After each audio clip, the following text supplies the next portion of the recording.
ओम गुरु ब्रह्मा गुरु विष्णु गुरुदेवो महेश्वर गुरु साक्षात परब्रह्म तस्मै श्री गुरवे नमः.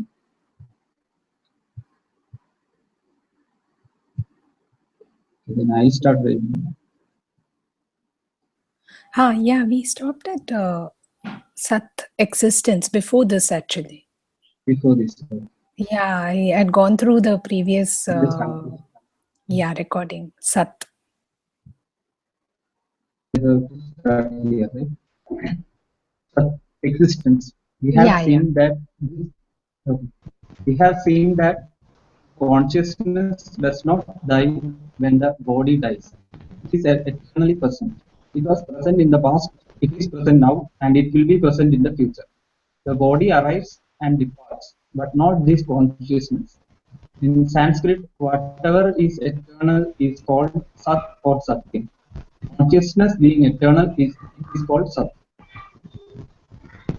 This is the meaning of Kalatrayepi. Or to put it differently, Kale api tishtati iti sat. Kalam means all the three periods of time, past, present, and future. In all these three periods of time, yet which continues to remain. It is not the body, not the mind, but it is the invisible, the independent consciousness. So Atma is not only Rupaha but also Satrupa.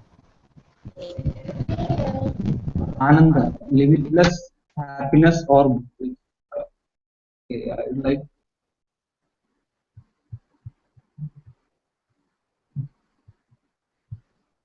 so Ananda here it is wrongly described as this. I think Pujya Swamiji always advised against using this word bliss.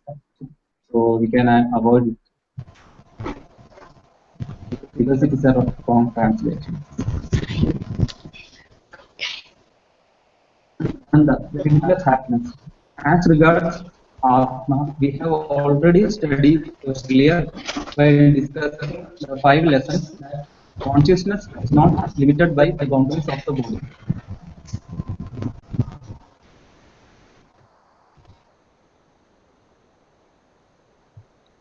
It is boundless and all-pervading.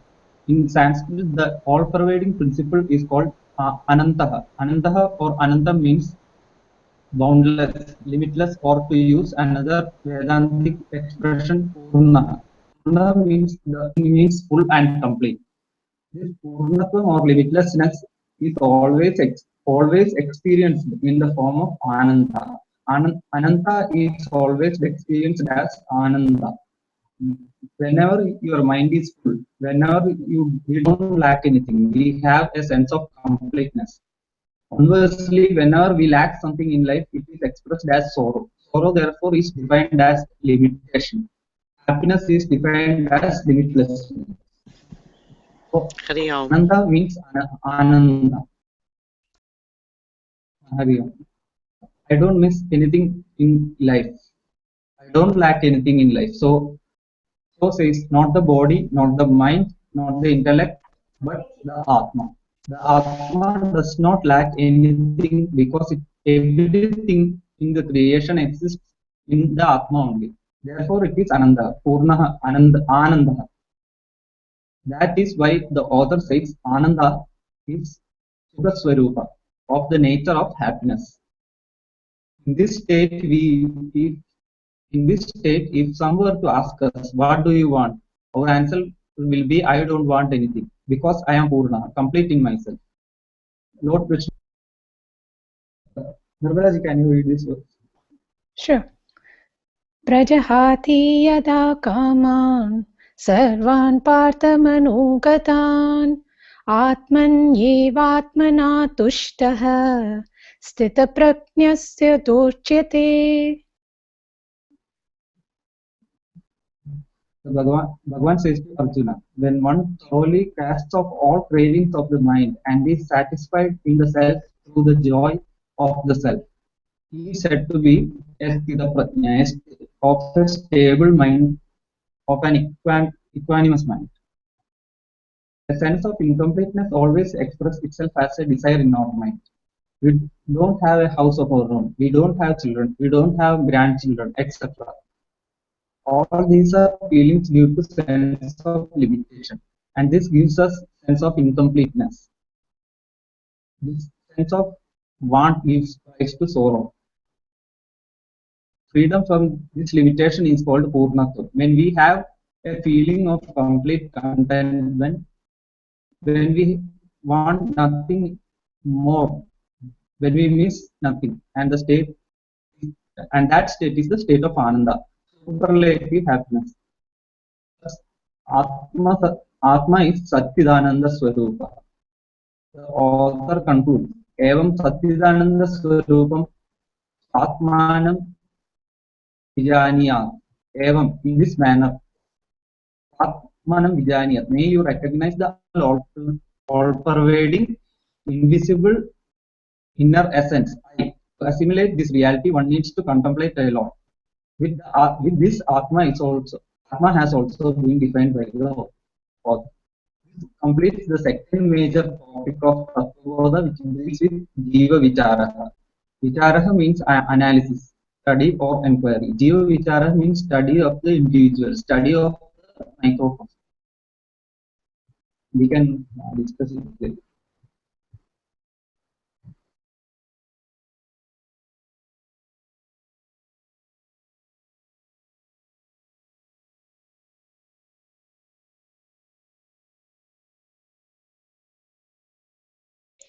What page are we on? I'm on a cell phone, so it's hard for me to read anything that you have, so I'm going to look it up. Now we just finished page 180. 190. Okay, thank you. 180. 180. 180. So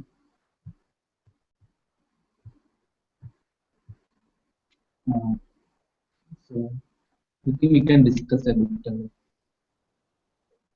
what we have read so far.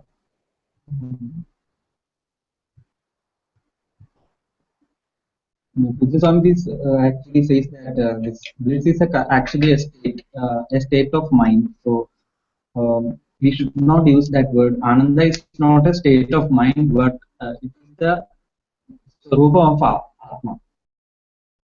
Atma is always Ananda. That Atma is always limitless, and therefore it does not feel any incompleteness or anything like that. So that Atma's nature is explained as Ananda,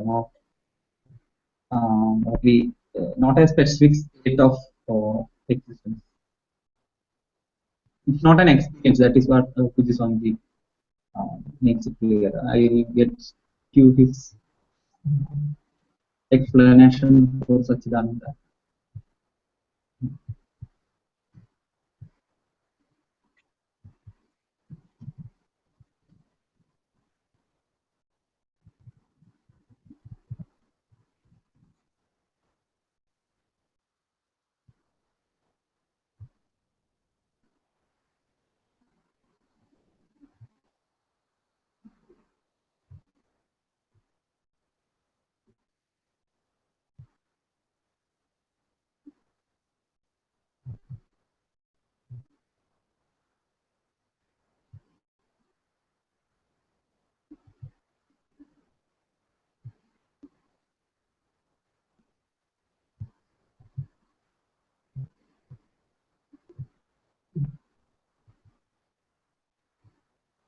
Can someone read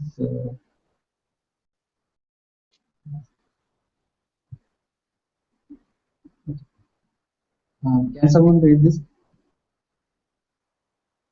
Can you see the?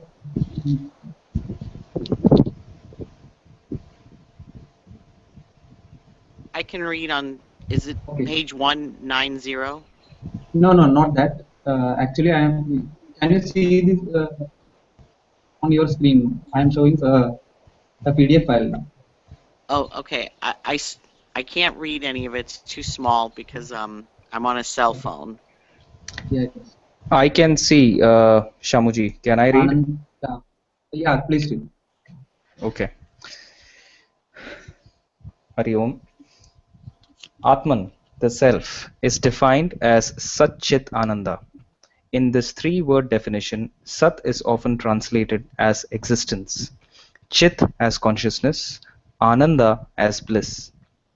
It is obvious that these three words are not adjectives to the self, for the self is revealed by the Upanishads by these three words. If they are adjectives, there are many self-substantives among whom one is distinguished with the special attributes of Sat Chit Ananda. If we say he is a blue big fragrant, here is a blue big fragrant lily, all three adjectives distinguish the lily from other lilies without those attributes. That I am self-evident, but in this existence of the self, is this existence of the self time-bound? If it is, the self is like any other object. It has to become evident. Every object becomes evident to the self. The existence of this self is evident. To whom does it become evident? It has to be evident only to the self. When the existence of the self is evident to the self, it is understood as self-evident. In fact, the Upanishads present Atman as Satyam, self-existence, and everything else, including the knowing subject, as one whose existence is drawn from the existence of the self. This self-existent Atman has got to be self-evident. Otherwise, there is no way of recognizing the existence of the self. So this self-evident nature is what is indicated by the second word, Chit, consciousness. Every evidence being knowledge, there is the presence of consciousness. The self-existent Atman is in the form of consciousness revealing itself. The nature of Sat is consciousness, and the nature of consciousness is Sat. The third word, Ananda, must be the same status as Sat and Chit, since it is a word revealing the nature, Swarupa, of Atman. If Sat cannot be displaced by a thought, and much less Chit can be displaced, how can Ananda ever be displaced by a condition of the mind? If Ananda is translated as limitless Ananta, there is no possibility of it getting displaced at any time. If it is bliss, it has its opposite, unhappiness, displacing it.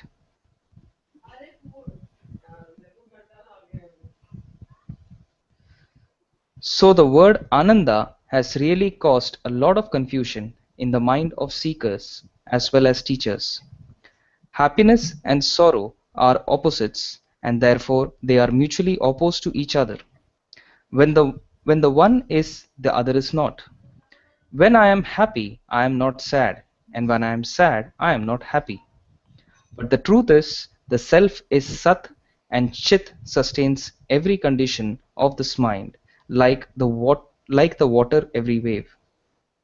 Whether the condition of the mind is pleasant or unpleasant, it is sustained not only by Sat Chit, but also Ananda, because Sat Chit is Ananda. The reason why there is so much instance on the experience of the self is that self is taken as a special experience of bliss. Even if there is a special experience of bliss, how will one recognize that it is the bliss of the self? In fact, the Upanishads are very clear that every experience of happiness is nothing but a condition of the mind, which does not stand opposed to limitlessness of the self. The common experience of this happiness reveals that the subject-object situation does not oppose the limitlessness, the wholeness of the self, Atman. The non-recognition of this fact commits a person to seeking such an experience of happiness as often and for as long as he or she can have it. That is the life of samsara. of becoming. The Upanishads stop this pursuit by revealing that the Atman one is seeking is oneself. Ananda is never displaced by any condition of the mind, because it is the nature of Atman, like Sat and Chit. An unhappy condition of the mind is sustained by consciousness, which is Sat. If this is true, it is Ananda that sustains the unhappy condition as well as the happy condition. So this is how Buddhism explains. Same has been said by Paramarthananji actually, but he wrongly uses the word. He wrongly uses that word bliss. So I think we can ignore it. And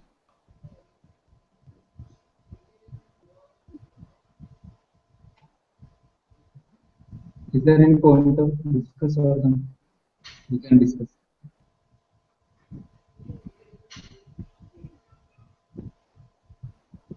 No, Shamubai, I remember Prashantji in one of his earlier presentations had also mentioned about this word bliss is not Ananda. If you recollect, on one of the off topics, he had done a presentation where we use soul and we should actually be using Atman, and we don't use bliss, it's actually Ananda. So that's what came to my mind when we read this.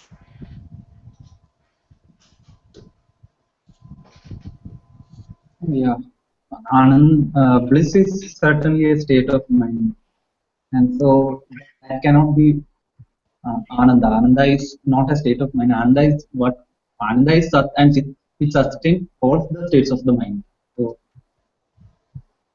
that's what Buddhism and even Swami Paramathananji explains in this Tattvabodha text. But wrong word bliss is used. So, Very true, very true. Thank you for sharing this article.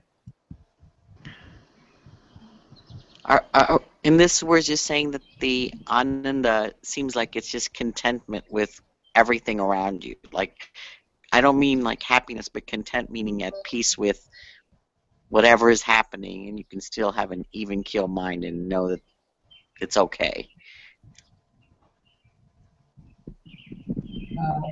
actually, it's not a state of mind. It's not at all a state of mind. No, it's not state of mind. That's the nature of the self. Actually, it sustains all these states of mind. The unhappiness state of mind is also sustained by Ananda. The happy state of mind is also sustained by Ananda. But one who knows this, I am whole, I am the whole, I am what you can say, I am I grieve because I feel I am incomplete, or I need something, I desire something to complete me. I need some security, or I need money, or anything, whatever in this world we seek. We seek that for because we feel incomplete, insecure. And one who knows that this Brahmajan, one who has this jnanam that one is limited, whatever exists is me. And the Satchidananda, then he does not have to grieve over anything because he's he is complete. He knows that. So that such a person's mind does not. Every thought is get the moment itself. Any emotion that comes to mind, it gets destroyed or something. That's how something mentioned. So actually, that's why that person does not grieve. He may, for instance, but as Bhagavan says in Bhagavad Gita, in Ashochi and Anashochastvam, there is a verse. So he does not grieve over anything that does not deserve to be grieved over. He knows, and all this karma is actually karta is only, there is no karma actually, and that, that he is Purna. He knows that he is Purna. So he doesn't have any reasons to grieve or or be overjoyed by getting something. He just cannot do the same. Because he feels complete. I guess it's not seeing the duality in the world. It's just seeing everything as one. Yeah, that's the state of his mind. But Ananda is actually what sustains, not a certain state of mind. It is even now. Even now, Atma is Satchit and Ananda. We are experiencing different states of mind. We are seeing duality, but Atma is Satchit Ananda. That does not change anytime. What changes is our mental conditions. And when we know that we are Satchidananda, then we usually don't have much, or the mind gets dissolved in some the whole mind. So we don't have much things to grieve or. Yeah, thoughts come and go, but we are not affected by any of it. Grief or getting overjoyed or something, things doesn't matter. Very nice. We can move on to the next part. Hemanji, can you read? Or Anju?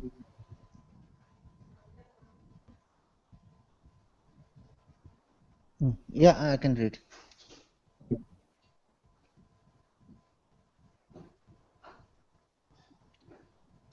Samashti or Srishti Vicharaha, analysis of the cosmos macrocosm.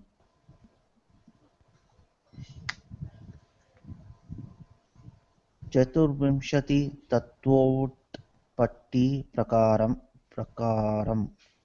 process of evolution of 24 elements and elementals. The third major topic in this text is the study of the creation, Srishti Vicharaha, that is, the study of cosmology. The study of the macrocosm, study of the totality. In Sanskrit, it is called Samashti Vicharaha. The study of the microcosm is called Vyashti Vicharaha. Vyashti means microcosm and Samashti means the macrocosm.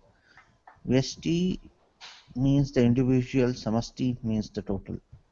While analyzing the individual, we saw that the individual, that is the microcosm, is a mixture of Atma and Anatma. Atma being Satyam and Anatma being Mithya. In this chapter, we are going to discover the macrocosm or the total is made up of. What is the composition of the creation? This is the Samashti Vicharaha or Srishti Vicharaha. Ata Chaturvimshati Tattvoti Prakaram Vakshyamaha. Ata means hereafter. After the completion of the two major topics, the teacher takes up a discussion on Utpatti Prakaram, the method of creation. Utpatti means creation or origination. Prakarha or Prakaram means the mechanism, the method or the mode. In modern science, we call it cosmology. In Vedic teaching, it is called Srishti Vicharaha. So, Utpatti Prakaraha refers to the cosmology of Chaturvimshati Tattvam. The entire cosmos is technically called Chaturvimshati Tattvam because the scriptures divide the whole universe into 24 basic principles. Just as the scientists who have their own methods divide the world into elements like aluminium, barium, and carbon, etc., Vedanta divides the whole universe into 24 basic principles. What these 24 principles are will be examined later. At this stage, it is sufficient to understand that Chaturvimshati Tattvam is equal to Prapanchaha or Jagat, or the whole universe. And therefore, Chaturvimshati Tattvopattihi means Prapancha Utpattihi, Jagat Utpattihi, Vakshyamaha Vakshyamah means we shall teach. We need to note an interesting aspect.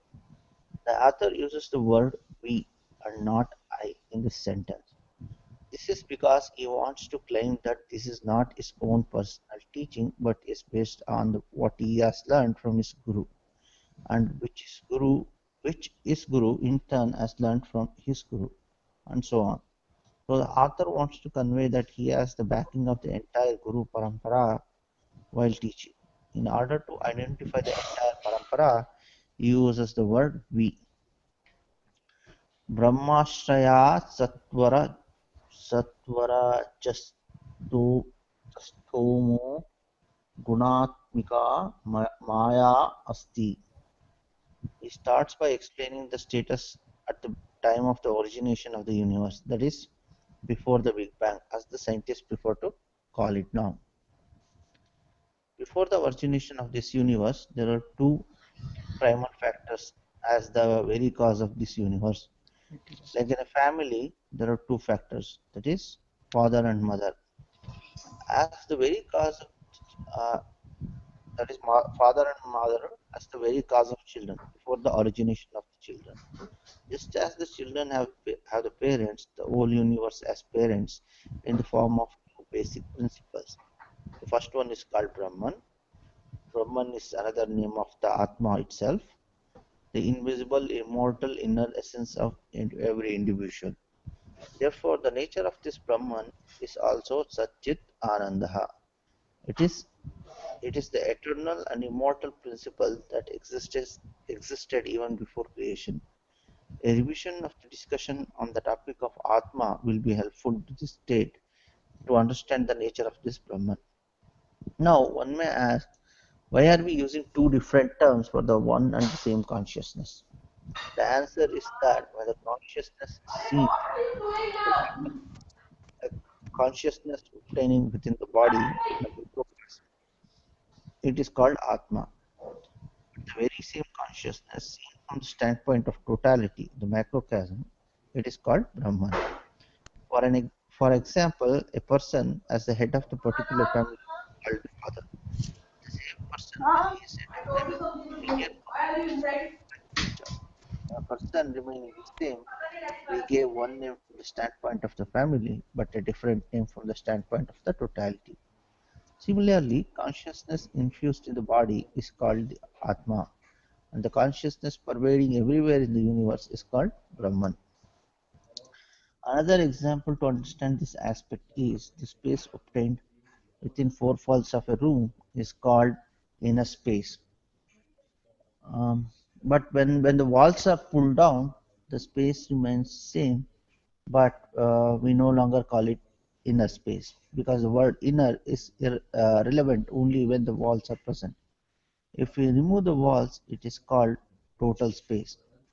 Similarly, consciousness when enclosed is called Atma. The same consciousness, not limited by the body, that is unenclosed, is called Brahman. And this Brahman was in existence before the creation. But this is the first of the two factors. For the convenience sake, let us take let us call it Father Brahman. Naturally, a mother is required. Brahman has to be married. Bachelor Brahman cannot do anything alone. So the author points out that there was another factor. Like Brahman, this old material universe was also existence before the creation, but in a seed form or potential form. Just as every plant exists under the ground in a seed form before sprouting. Even though we cannot see the seed, we can infer the presence of the seed because without a seed there can neither be neither a plant nor any tree. We can sometimes see some corners of the buildings or temples or old structures, etc. Some plants coming out from the walls made of brick and cement. But can cement and brick produce the plants? We don't believe in origination of plants from bricks and cement, but we infer that in the intermediary gap, Some bird must have deposited a seed because, because without a seed a plant cannot appear. The law of conservation of matter and energy states that matter cannot be created out of nothing. It is therefore follows that the universe, which is nothing but matter, cannot come out of nothing. The logical conclusion, therefore, is that universe must have existed in a potential form, and this potential form of the universe is called Maya, which is the material and inert, which is material and inert in nature. So Brahman is the non-material consciousness principle, and Maya is the inert principle. Material principle, Maya, is also known as Prakriti, Pradhanam, Shaktihi, Avyaktam, Avyak, Avyakrutam, etc. This Maya did not originate from somewhere. This Maya also existed from the beginningless times. We can never know the origination of Maya. It is similar to a chicken and execution. No one can prove which came first. So Brahman is beginningless and Maya is also beginningless. Consciousness is also beginningless. Matter is also beginningless. But both are anadi, and it is this Maya alone which is symbolically presented as the universal mother. Brahman represents the universal father, as it were. Maya represents the universal mother, as it were. Both principles were always there. Here the word Brahma or Brahman has to be carefully understood. In the scripture there are two words. One is Brahman, short A, and another is Brahma, the long A. So when we say Brahma, we refer to the one of the Trinities, Brahma, Vishnu, Maheshwara, and Shiva. Here Brahma is the name of a personal god with a body with four heads, etc. But the word Brahma or Brahman does not refer to four-headed Brahma. This word represents the formless consciousness principle. So we should be careful not to mix up the words Brahma and Brahma. And generally, to avoid the confusion, we refer to Brahma short as Brahman. We add one n to avoid confusion. So Brahman means formless, eternal consciousness. And to avoid any residual confusion, we add a G to name of the four-headed Brahma called Brahmaji. Now, coming back to Brahman and Maya, let us understand the relationship between these two. Brahman, the consciousness, has independent existence, and therefore it is called Satyam. We have discussed this aspect while discussing Atma, and what attributes we apply to Anatma has to be applied here for Maya. So, Maya, the matter principle, does not have an independent existence. It has to depend upon Brahman. And for this reason, Maya is called Mithya. Atma or Brahman is Satyam, the sentient consciousness principle. And Atma or Maya is Mithya, the inert principle. So the author says, Brahma Ashraya Maya. Ashraya means dependent. Brahma Ashraya Maya means Maya is dependent on Brahman for its very existence. The assumption of Brahman as father and Maya as the mother was made only for the better understanding of the principle behind these concepts. One should not misunderstand that Brahman stands for male and Maya for female. We cannot treat Brahman as a male because the formless consciousness principle cannot be treated as a male or female. Similarly, Maya is not female because formless energy cannot be male or female. It is only symbolic. We should not take it literally. The author further describes the attributes of Maya. He says, Sattva, Rajastamo, Gunatmika Maya. Maya has got three faculties, three powers, three attributes called Gunaha. Here Gunaha means Shakti, faculty, power, aspect.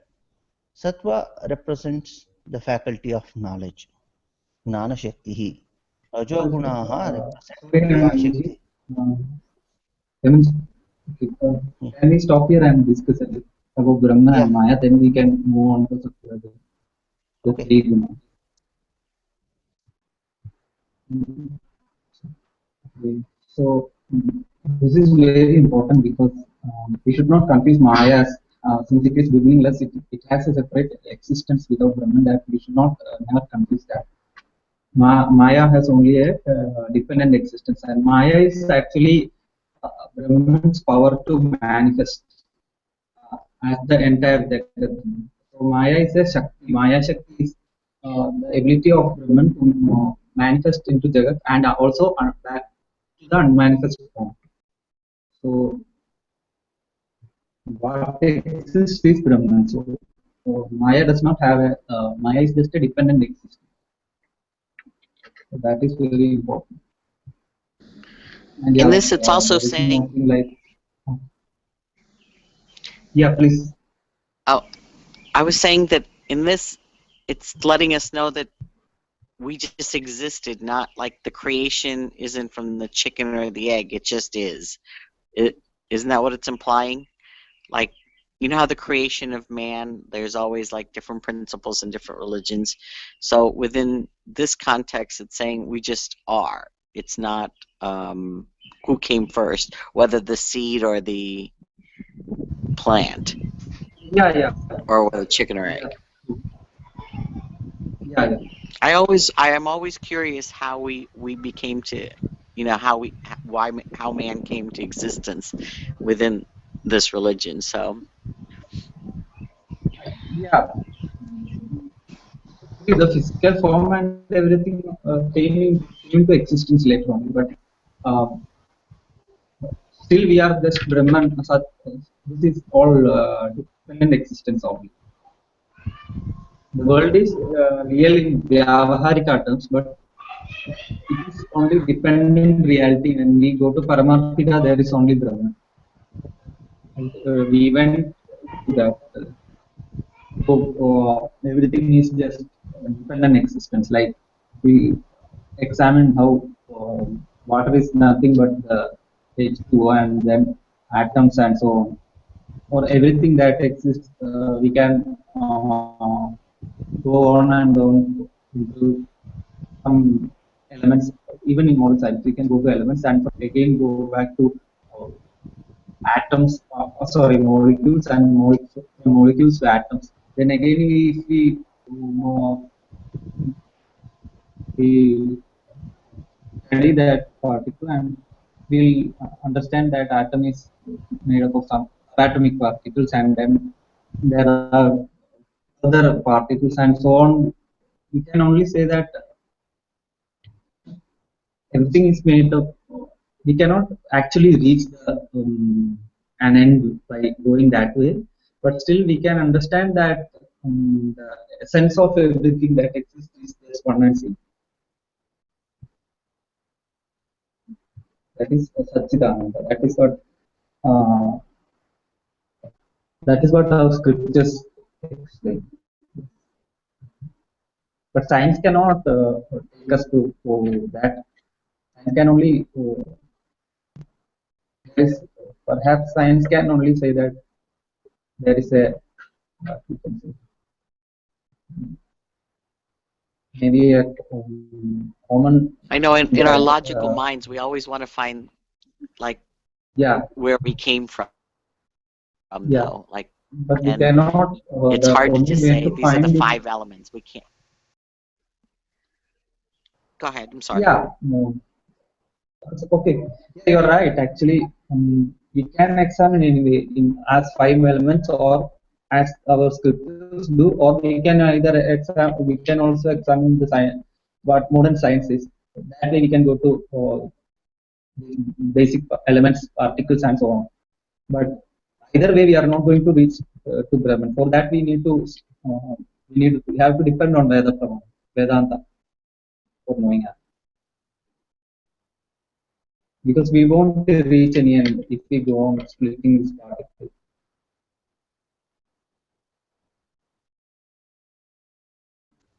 Yeah, I think one more thing, my understanding may be not correct, but what I think is like how we came into existence is that Well, like you we were all see, if we were always you and you from one way and you way. Hello? yeah there's some disturbance.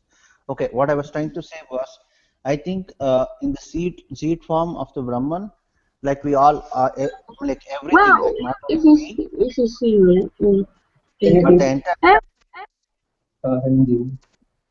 yeah. Yeah, please So okay, continue. okay, I was just saying, I think how we came into existence, I mean to say like we were always existed in the seed form in the Brahman, like the knowledge of we being into coming into existence was always there. Um, so there is literally like we always existed, but only in the seed form, and given that like how the nature or the evolution or whatever the situation led to, we are here. So this not, I think we are all just like as described, like we are all just Sat Chit Ananda, like that that consciousness is always there, and that knowledge is what has led us to I be here. mean, what do you allow? Uh, who is this person? Can you please introduce yourself?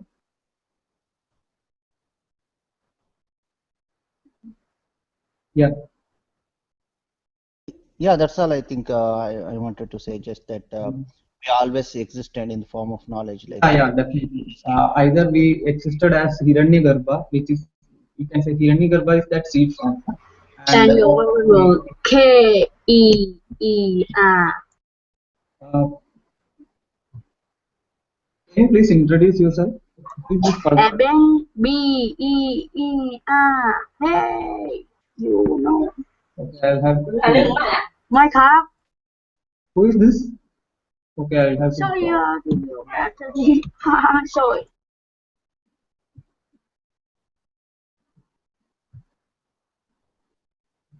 I don't know who that person is. Yeah, I have blocked that person. Thank you, Shahubai. I was wondering who that person was. Yeah, the person was not willing to introduce himself. So I don't know where it is. They were just challenging our mind to see how steady it was. Yeah, yeah. Okay. I think we can stop here and move on to the three gunas next. What do you think? Thank you. Yeah. Yeah, sure, no problem. yeah. Okay, thank you. Hari. Hari Om. Thank you. Hari Om.